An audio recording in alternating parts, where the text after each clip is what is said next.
Noong Pebrero 17, 1872, isang trahedya ang gumimbal sa Pilipinas. Sa Bagong Bayan, tatlong paring Pilipino, Padre Gomez, Padre Burgos at Padre Zamora ang hinatulan ng kamatayan. Ang batang si Rizal ay walang nagawa kundi panoorin ang kawalang katarungan. Sa sandaling iyon, isinilang sa kanyang puso ang apoy ng paghihimagsik. Lumipas ang mga taon. Sa kanyang panulat, isinilang ang El Filibusterismo, isang nobelang naglalaman ng diwa ng Gumburza. Ang kanilang sakripisyo ang naging mitya ng kanyang revolusyon.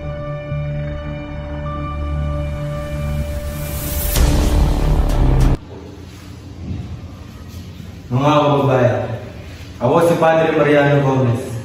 Ako ay isa sa tatlong paring nakulong at pinatay dahil sa mga akusasyon ng pagre-rebelde laban sa pamahalaan. Hindi totoo ang mga ito. Kami ay nagsisilbi sa bayan at sa simbahan may karangalan at kabanalan. Ang katarungan ay hindi para sa ilan, kundi ito ay para sa lahat ng anak ng Diyos.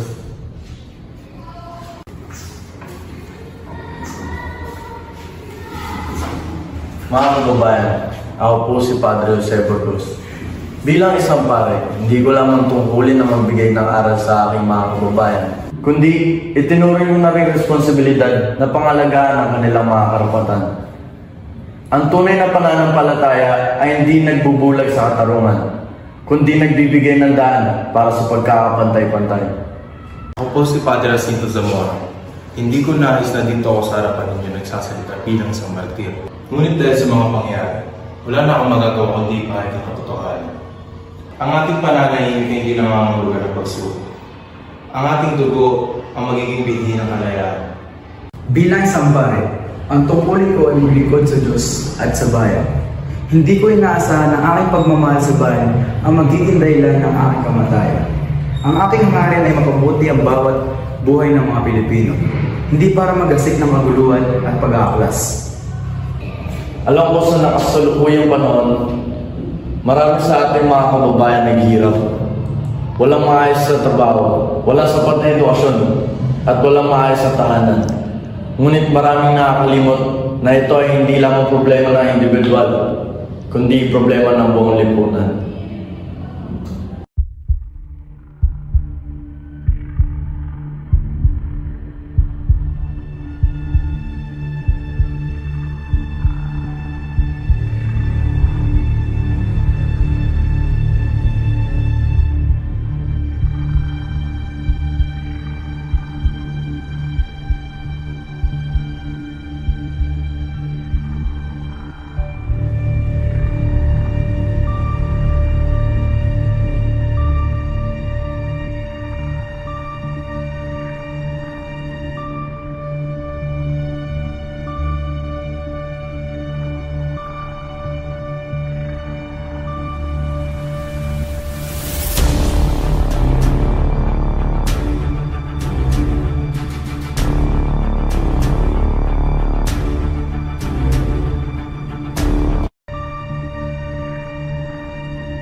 Pero ano pa singit niya sa diskusyon? Oo nga naman, Padre. Kakain tayo. Padre.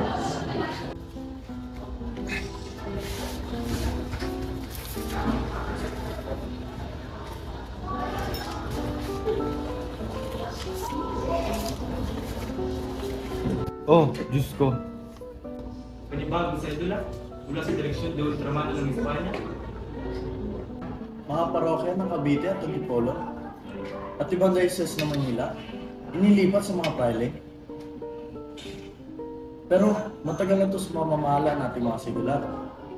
Lahat ng pag-isikap, dekada ng pagunlad, burado na isang pirma mula sa Espanya.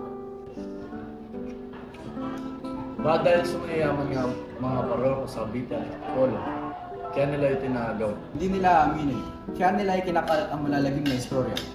Kesyo, ang mga segular daw ay pabaya. Tayo daw mga tubong isla, mahina ang kukote. Hindi daw babagay maging isang opisyal. Kaya nila inuulit ang kwento ni Hermano Puli. Pilit na ipinagmumukha sa ating mga praile na wala tayong pinagkaiba kay Puli, na isang anti-Espanyol. Lalong-lalo na itong mentor mo. Pero mga padre, iba tayo kay Puli. Tayo yung mga Espanyol din. Sa Impierta de sa akin, napatunayan ng ama ko, isang Espanyol, isang opisyal na militar sa Bigan.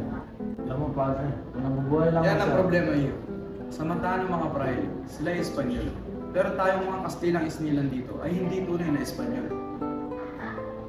Gayong, ano tayo? Samantalang ng mga praile, tayo ay no Espanyol. Por lo tanto, segunda de clase. Por ejemplo, paano ka maituring na tunay na Espanyol kung mahilig ka sa suman sa lihim ng Cavite? Oo nga naman, Pepe. Si Pepe talaga, mahilig sa suman. Oh, Pepe, nagbibiroan lang naman tayo eh. Kain lang.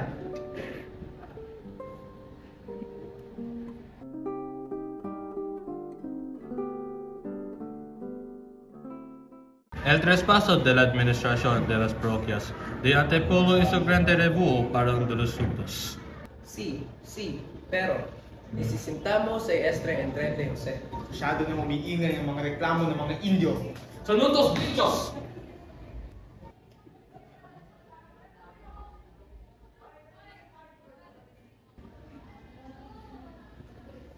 Teka, hindi.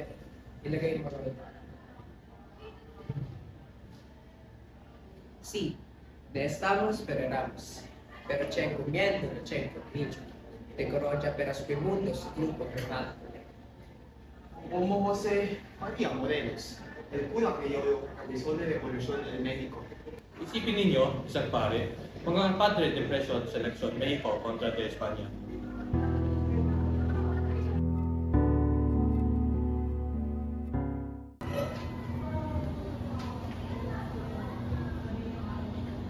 Sí, Excelencia, Vicepresidente, no se puede traspasar la administración de la parroquia de Antipolo a los correctos las normas. Soy claras un cambio de dirección, soy responsable en una parroquia censura secular.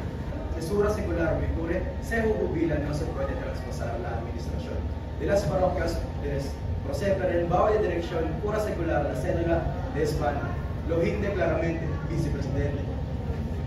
Mi comprensión de cédula de España no es como lo suya, Padre Peláez. La administración de la parroquia de Antipolo pertenece legítimamente de orden de Recoletos. Sí, Excelencia, le presento al Padre Francisco Pampas. Tenemos mucho tiempo como párroco misiones de Antipolo. Es la pela todas de parroquias con todos los ingresos que reciben los peregrinos. Quiero que Rino de control de ella, de peregrinos Sela, de la razón todas de parroquia, que pueden indicar en Cebu, por ejemplo. De la de Antipolo y ellos. Y cuando yo veo presidente de la raya, su excelencia, vicepresidente. La administración de la parroquia de Antipolo pertenece legítimamente de orden de Recoletos.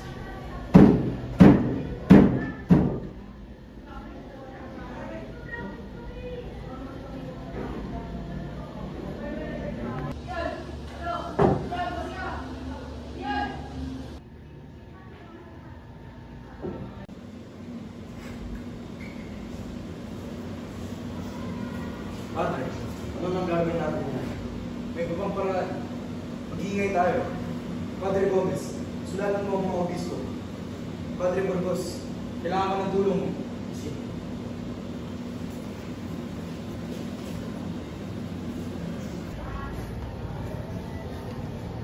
Mga kamahalan, Obispo Martinez, Obispo Jimeno, Obispo Gainas. Hindi pa aawat ang mga prayle. Ako mismo na inatasan ng Vicar Choral ng buong Cavite. Hindi nila ako nagsulta kung anong mga kanilang gagawin.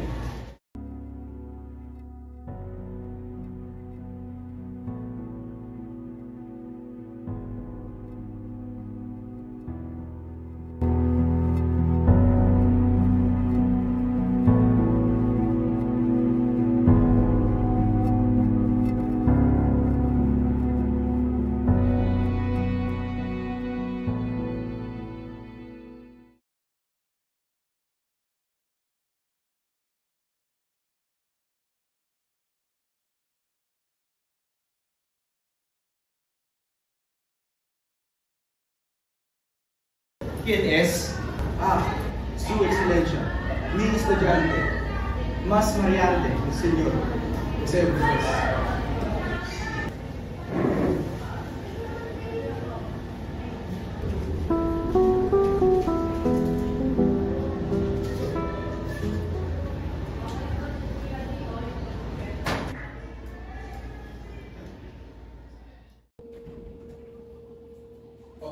Senyor, salita ka. Iyong esposa ng mga obispo. Dala dito na gusto. Pati dito sa Maynila, kinakailangan pa ang dubot ito upang mabasa bago makarating sa isla. Pero Don Pedro, paano ako makalat ng balita mula sa mga prayle? Na ano? Na ako'y kaaway ng Espanya? Sa rebelde? Don Pedro, Kontra de Espanya? Don Pedro, Pilibistero? Don Pedro, Hereje? Don Pedro, Ang susunod na hermano puli? Don Pedro, Mga bisit sila? di ba kayo natatakot? Bakit ako magtakot kung sabi ng totoo? Hindi namin habang buhay may sulong ni Padre Gomez ang laban nito. Alam mo ba, may 12 taon na namin binubuo ang asundong ito. Ngayon ay humingi siya ng hahalin. Hindi upo pa ang usapang ito ng lulundag. Marami kaming hahalili doon, Pedro. Don Pepe, huwag kang magulat kung sa darating na panahon na ikaw rin paratangan ng mga prayo. Rebelde, anti-Espanyol, anti-Iglesia. Ang importante ay gawin mo ang tama. Gamitin mo ang iyong talino at ang iyong kalayaan. At ipagtanggol Ang karapatan natin makapura si Glares. May magkapagpatawa sa iyo, Don Pepe. Minsan iniisip ko, hindi na lang ito tungkol sa politika ng simbahan. Akala ng mga prayle na kaya nila tayong tapakan dahil mababa ang tingin nila sa atin at mababa ang tingin nila sa amin. Hindi dahil ako isang paring sulat, kundi dahil ako'y pinanganak sa pagsanhan. Dahil isa akong kriyolong tulad mo. Kung ganun, hindi na karapatan ng pura Siglares na ang pinag-uusapan natin dito. Ang pinag-ilaban natin dito ang pagkapantay-pantay. Equalidad para sa lahat ng mga tubong Pilipino.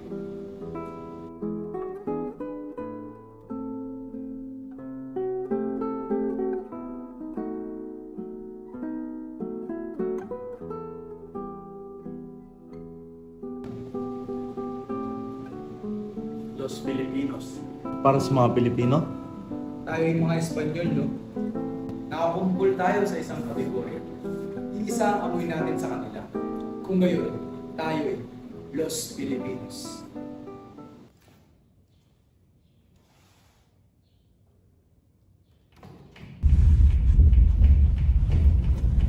Don Pedro! Don Pedro! Don Pedro! Don Pedro! Don Pedro! Don Pedro!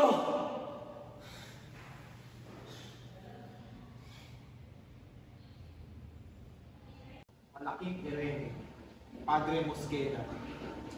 ¿Quién es el que escribió esta basura? Solo puedo pensar en una persona alguien buena relación. Al difunto Pelaez Tiguera, escudero. Alguien que sigue educado en discípulo fiel. Padre José Burgos. No su nombre. Vicente Historia, ne errores, praeteriti iterum facialis. Nemo potest explicere.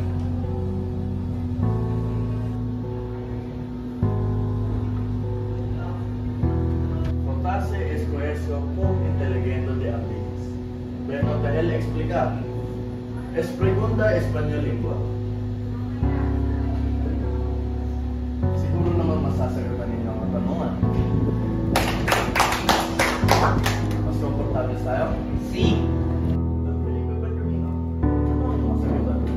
Dahil natural na aplikama, las personas y pamangkin, hindi nagbabago. Pero lang ay manapuede cambiar el interview y las circunstancias. Pwede magbago. Doon pa siya ang mangyari. Don Pepe, totoo po ba kayo nagsulat ng manifesto ng Los Pilipinas?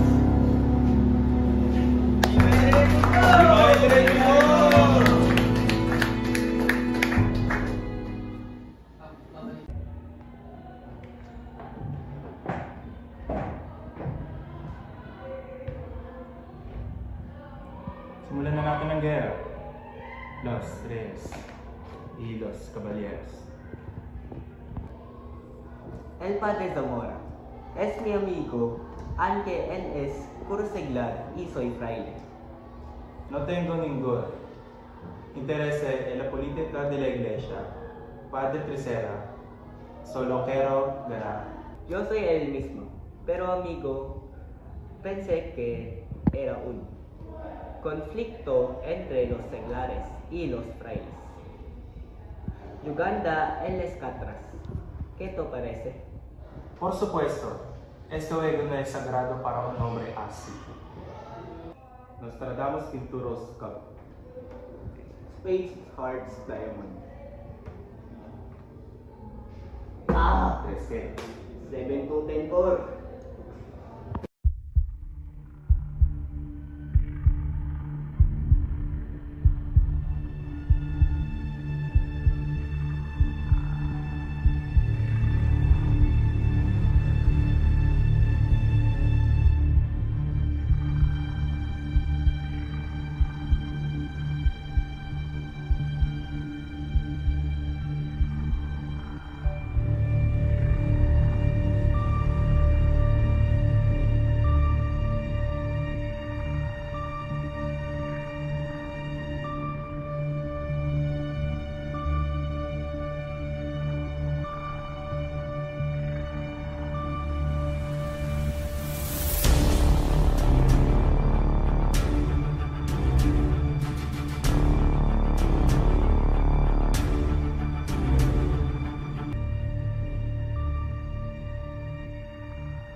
Ecclesia non solum efficium est, sed popular and fide unitus.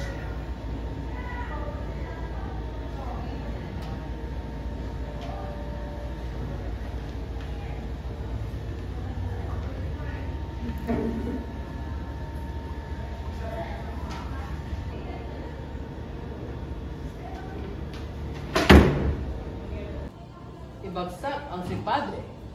Ibagsak ang reverensya. Ibagsak ang pagmamano. Ibagsak ang tú para nosotros. Sekularización para sa edukasyon. Almión en universidad, en resurrección en kabataan. Viva los Filipinos! Hindi maganda ito, Padre Burgos. Pero totoo, Padre, kung mong sabihin hindi ka saan. Ibang iba ito sa ating deklarata. Deklarasyon sa iglesia kasi sinusulog natin.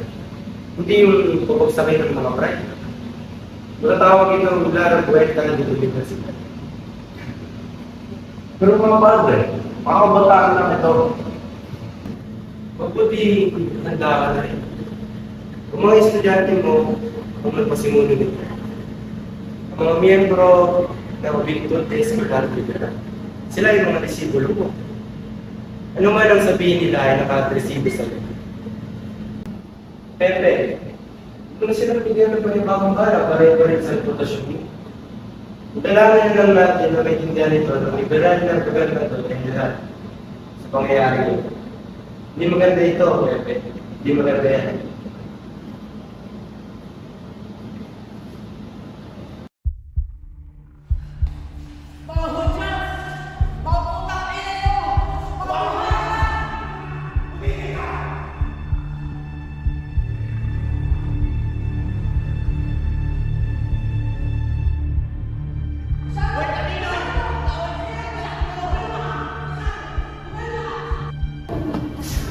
Padre!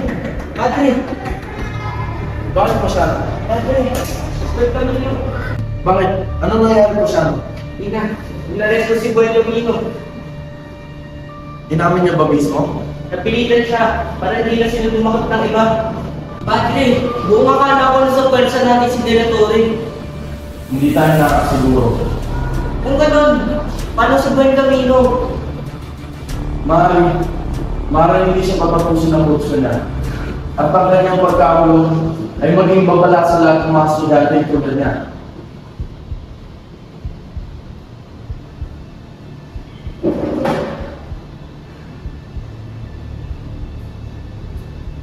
Masyado. Titingnan ko kung ano ang magagawa ko. Padre, ¿quién te dice Estenazol? Enquide amigo, porque ayon Cura de Manila, quien de investiga rebelión. Con Cura de Manila? Teniente la frenado, despuntolo Pedro Peláez, que de no se sepulto. Remoto estrella de la cárcel o ejecutaron. Y bien, que aquí el cura es gradio. Don Pepe Burgos? Imposible. Es amigo del gobernador general. Y el deserto, Melistan de Elia de Burgos.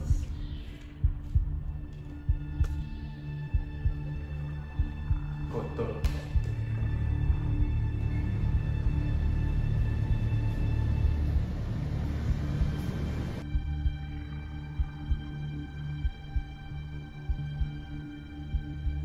En cuanto a estudiante buen camino, se permite con el termina con sus estudios. Muchas gracias, Excelencia. Y para usted mi consejo, no una vertiña usted y sus colegas, clases de seculares, deberían modular, dirigir, dejen de promover estudios de ideas radicales. Ideas radicales. Dejad de promover estos ideas radicales.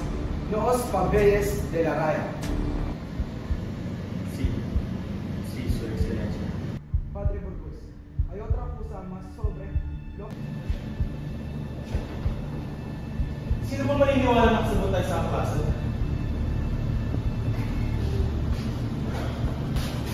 Mabaran ninyo yung mga suntanan nyo! Por favor, senyor! Ngayon na! Si senyor! Senyor! Isang korte martial daw ang husga sa atin. Korte Marshal? Ano yun? Hukumang militar. Panuntunang militar.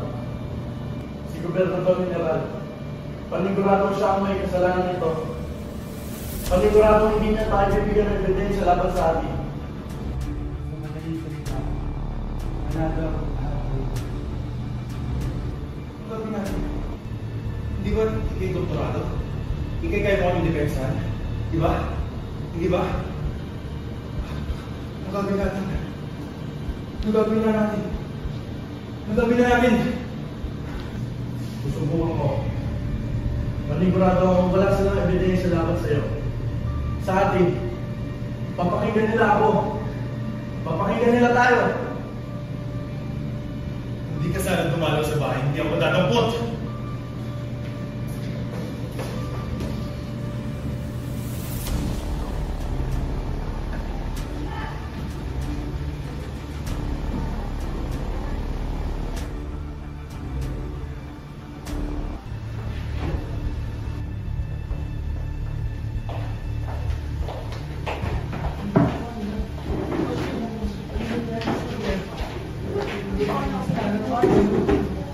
ganyan. Silencio!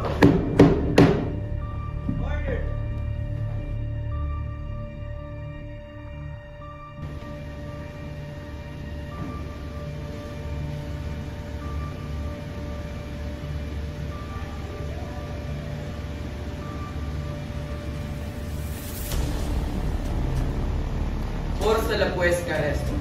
El día fue y llegamos a la casa de Padre Zamora. Encontramos esta revocada. No. No. Gran reunión. Buenos amigos Guevara, Montón, Levada y Bol. No. No está firma, señor. No ustedes que vieran los esteres.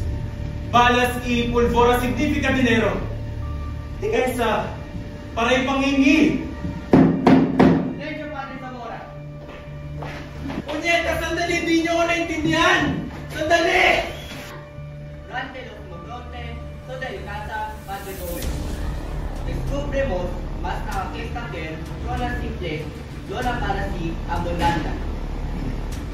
Pero las que narimos vimos que esta Valjimena, vemos son 10, 12 triples. Señoría, ¿es acaso el Padre Gómez Apostolicier, el mismo Padre Gómez del que tenemos sospechas de haber palo en contra las operaciones de los tiempos Padre Peláez? Sospechamos con defunto Padre Esa Verdejo, Veli de la ruta de la casa. ¡Suzeraña! ¡Eso es una mentira! ¡Puedes cometer! Silencio, Padre Burgos. ¡Nuestro manifiesto y tropeños evidencia! ¡Sí, es cierto!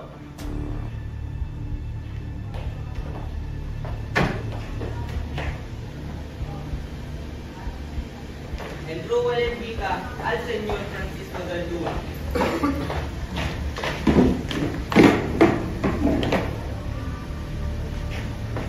Señor Francisco del Dúa, ¿cuál es su participación en el monte de Cavite? Cuéntanos todo lo que sabes sobre esto. Soy otra organiza. Samantalang yung informasyon, yung mga mandato que debe hacer. ¿De dónde vienen los órdenes? Pues deben cumplir. ¿Cuáles mando? Padre Burgos. ¿Conoces a Padre Burgos? Sí. Él es el cabecilla de todo esto. Su objetivo es determinar el control de España. Es coronando rey en las islas. Nunca antes había visto a un hombre vidre. Ni siquiera conozco. ¿Sino ka? ¿Sino ka? Este no es el tribunal. Esto es una farsa. Mentiras. ¿Qué son mentiras? Espera. Sandali! Hindi to pwede! Sino ka ba? Sino ka ba? Dinala niyo kami rito. Walang formal na akusasyon. Walang ebidensya. Ito na ba ang hustisya sa Espanya? Tanggap mo na ba, Padre? Tanggap mo na ba ang ating kapalaran? Sa kanya ako gusto na wala siyang maalam-alam. Hindi ko yata matatanggap, Padre. Tama nga siguro ang sinabi ng estudyante kong si Ben Camino. Tayong mga Pilipino ay malas. Naniniwala ka sa malas, Padre Burgos? Sa kalagayan natin ito? Aba, siyempre. Ang totoo, sa kasaysayan ng mga isla, nakaramdam na ba ng swerte ang sino mga isinilang sa bahay nito? Isipin ninyo ang mga Indio, mga aliping walang karapatan, mga segunda klase, may kwarta klaseng mamayaman may sarili karapatan sa kanyang bayan. At tayo kahit may dugo tayong Espanyol, halos hindi tayo itinuring na tao. Dahil lamang sa dito lang tayo isinilang, Hindi kita papasuluyan. ang pinakamabait sa atin, si Pedro Palaez. Dinala siya na mailibing siya sa lindol. At ang mabait na gobernador general, pinalitan ng isang diktador. Ngayon sabihin mo sa akin, Padre, Hindi ba tayo minalas at sinumpang bayan? Padre, yung mga estudyante ko, madadamay sila. Si Pasiano, Bergamino, lahat sila. Sasabihin nila, ikaw ang magdala ng malas. Pepe, Romano 8:18. Ang pagdurusa sa kasalukuyan ay hindi maihabig sa kaluwalhatian na mihabig sa atin. Hindi ako naniniwala sa malas, Pepe. Ang lahat ng ito ay planado ng Diyos. Ang sahit ng mga isipin, kagustuhan pala ng Diyos na mamatay tayo sa garo. Kagustuhan? Alam kong mayroong dahilan. Tungkulin natin mga pari na maglapit ng tao sa Diyos. Tungkulin natin alagahan ang liwanag ng kanyang kapatid. Diyan natin iaalay ang ating buhay, Pepe. Sa liwanag. Naway maging mitya ang ating pagkamatay para sa liwanag.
Alam ko, walang dahon sa punong pwedeng gumalaw kung hindi kalooban ng may liga. Dahil hinihingyat na dito ako mamatay sa lugar na ito. Mangyari na kabanalan ng may liga.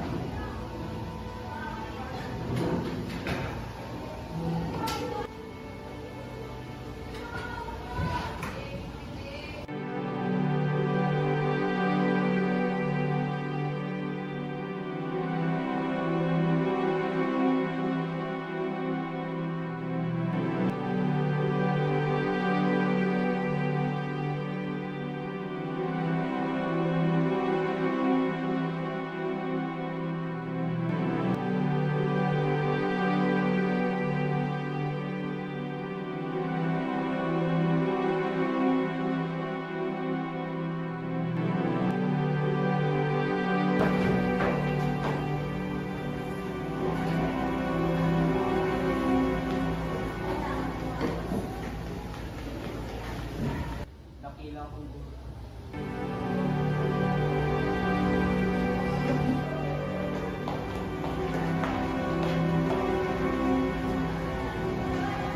Wala akong kasalanan!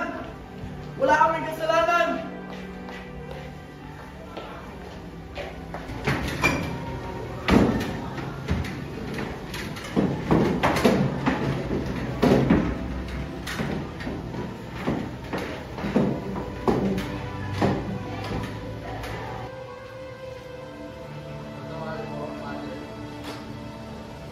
Pinapatawad na kita.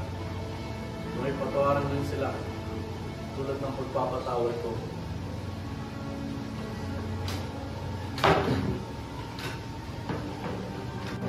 Wala kaming kasalanan! Inosente kami lahat! Bakit namin kailangan mamatay ng ganito?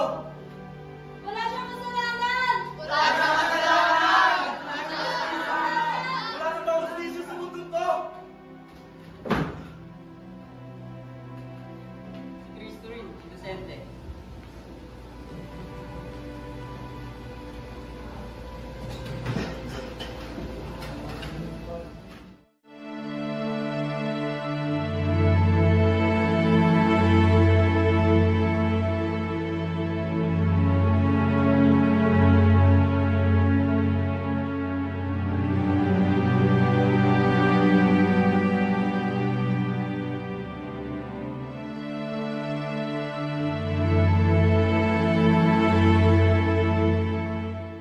Akala nyo ba